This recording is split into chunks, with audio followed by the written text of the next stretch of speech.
नमस्कार। आइए देखिए हमारे जमन जी से मिलिए, हमारी गौ माता गोमल, हमारे कान्हा जी, हमारे लाफिंग बुद्धा। और ये देखिए सुबह का नाश्ता इन लोगों के लिए तैयार।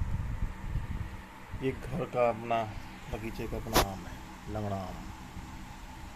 और ये घर के कच्चे आम का ये गुड़ का मीठा अचार, घर के नेनुआ की सब्जी, भिंडी की सब्जी, घर का दाल और घर के जैविक रोटी का गेहूँ का रोटी। इन सबको दिखाने का मकसद मात्र बस इतना है कि आप अपने खेतों को समृद्ध बनाइए और अपनी आत्मनिर्भरता बढ़ाइए और अपने रसोई में शुद्ध खाद्य पदार्थ से, शुद्ध खाद्य तेलों से सारा जायका लीजिए।